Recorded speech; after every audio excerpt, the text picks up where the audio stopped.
Hey, I'm Draven. I typically make high gain amp demos here on YouTube.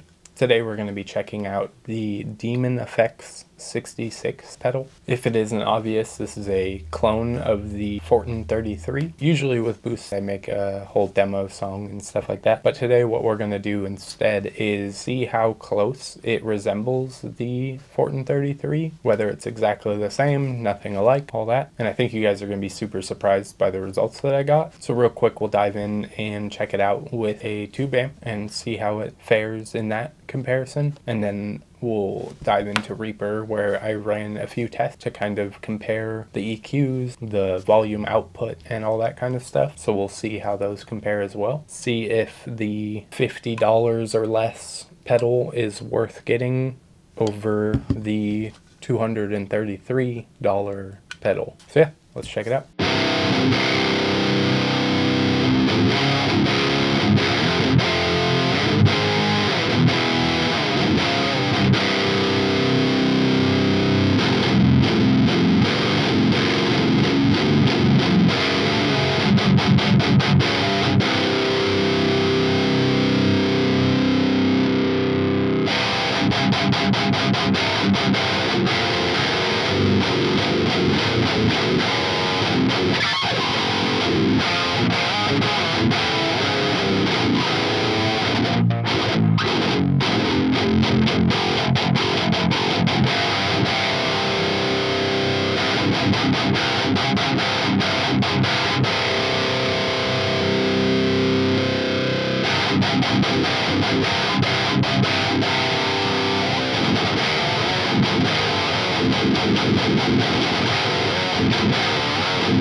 Alright, so let's dive into Reaper and check out the tests that I did with the pedals. So first I ran both of them with white noise just from my preamp box into the pedal and then back into the interface and nothing else. I tried to level match them as much as possible. And so let's take a look at both pedals set to noon, the EQ curve between both of them. And how we're going to do that is I have them both going through Pro Q3 and we'll be able to look at both EQs at the same time.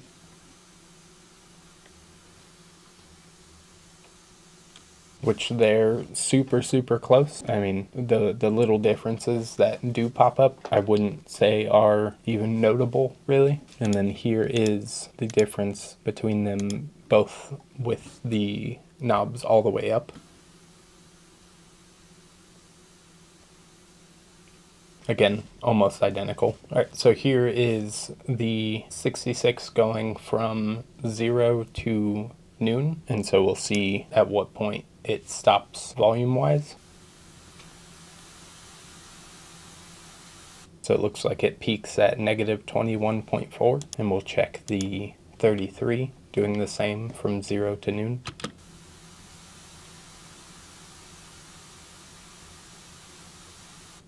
So they're pretty close. I didn't touch any of the settings in between the takes, so it seems that the 33 is not even a full dB quieter. And we'll also check from noon to full, to fully on. Here's the 66.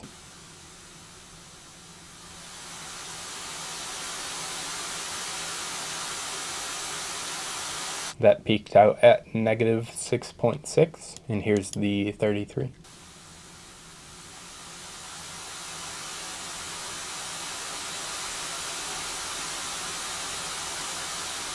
That peaked out at negative 6.1. So with the knob fully up, the 33 is slightly louder. I also checked the true bypass to see if there was any change there. So here is the 33 true bypass,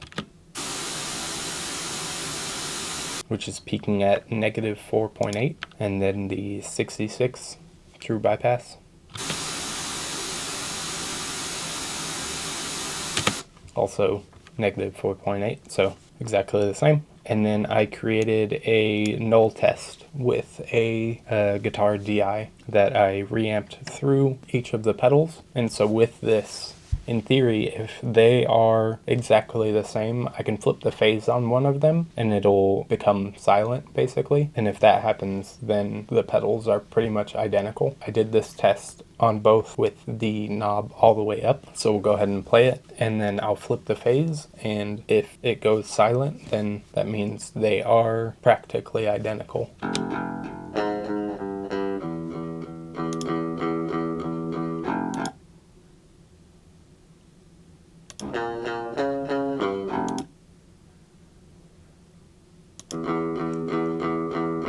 So it did go entirely silent, which means that they're identical. So sound-wise, you would get exactly the same thing with either pedal, but the 66 being way, way cheaper. Build-wise, there's definitely some spots with the 66 that kind of show its price range, you know? So on the 33, there's a recessed switch for switching the polarity on this channel switching input. The input on the 33 for the channel switching is the same as all of the inputs on the 66, but the 33 has different inputs for the in and out. The power input is nice and flush with the casing on the 33, but recessed into the 66. Form factor wise, the input and output are on the sides instead of the top like the 33. Switches wise, they feel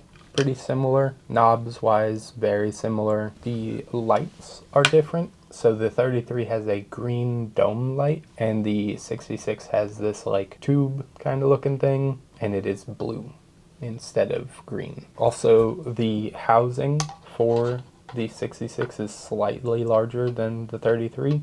So if that matters to you at all, wanting something smaller, Fortin does also make a even smaller version of this. So if that's something that you're concerned about, I would maybe go with that. But overall, sound-wise, which is what matters, they are pretty much identical. And build-wise, I don't think that the 66 would necessarily cause you issues or anything. Price-wise, though, $50 or less versus $233. Getting this for that cheap and it sounding basically the same, I would probably go with this, especially if you're just playing at home and stuff like that. Like, this will do exactly what you need it to do.